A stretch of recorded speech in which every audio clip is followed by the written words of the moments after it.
పూరి జగన్నాథ్ గారితో మీకు ఏదో కాన్ఫ్లిక్ట్ అవన్నీ పక్కన పెడితే 143 దగ్గర నుంచి ఆయన మీ జర్నీ ఆయనతో స్టార్ట్ అయింది. ఆయన రైటింగ్ శైలి 143 ఒక 10 రోజుల్లో రాశాడు అంటారు. గంటలో కథ రాసాం. 10 రోజుల్లో రాసింది పోకిరి. 143 గంటలో కథ రెడీ చేసింది గంటలో. ఎట్లా కుదురుతుంది సార్ ఇవాళ?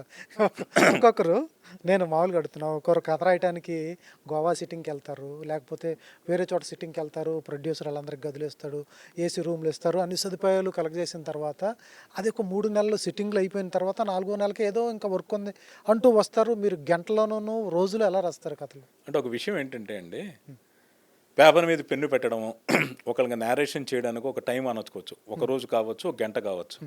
కానీ బ్రెయిన్ 24/7 365 డేస్ వర్క్ చేస్తూనే ఉంటుంది. ఇప్పుడు ఒక ఐడియా అనుకోగానే దాని రిలేటెడ్ సీన్స్ కావచ్చు, ఎపిసోడ్స్ కావచ్చు, ట్రావెల్ కావచ్చు, ఫ్లో కావచ్చు, ఒకసారి ఆటోమేటిక్గా వచ్చేస్తుంటుంది. జగన్ గారు చాలా ఫాస్ట్ థింకింగ్, చాలా క్లారిటీ ఉన్న వ్యక్తి. క్లారిటీ ఇన్ ది సెన్స్ ఏంటంటే కథలో ఏం కావాలో తెలుసు. సో ఇది ఒకటి ఫిక్స్ అయిపోయిన తర్వాత, ఒక ఫ్లో, ఒక రన్ను ఫిక్స్ అయిపోయిన తర్వాత ఆయన మళ్ళీ మార్చడానికి ఇష్టపడరు. మనం ఇంతగానో అద్భుతమైన ఎపిసోడ్ వచ్చింది సార్, లేక వేరే ట్రాక్ వచ్చింది సార్, వద్దు ఇది చాలు, ఇది బాగుంది కదా అనుకుని వెళ్ళిపోయే వ్యక్తి. చాలామంది కొంతమంది డైరెక్టర్లకి ఏంటి, ఎంత వచ్చినా కూడా కన్ఫ్యూజన్లోనే ఉంటారు. ఇది కరెక్టా కాదా? రేపు పొద్దున్న 6 గంటలకు షూటింగ్ పెట్టుకున్నాడు, ఈరోజు తెల్లవారుజాము 2 గంటలకు 3 గంటలకు భయపడ్డ డైరెక్టర్లను చూసా, షూటింగ్ స్పాట్లోకి వెళ్ళి తడపడాయించిన డైరెక్టర్స్ని చూసా. అది ఏంటి అంటే అది తప్పు కాదు, భయం కూడా కాదు. వాళ్ళకి ఏంటి అంటే ఇది నచ్చుతుందా లేదా ఆడియన్స్కి అన్న భయం, ఆ డైలమా, ఆ సందిగ్ధావస్థ జగన్ గారిలో ఉండదు.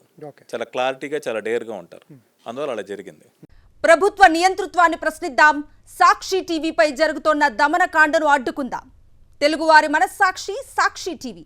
సాక్షి టీవీ ప్రసారాల కోసం వెంటనే మీ లోకల్ ఆపరేటర్ని సంప్రదించండి.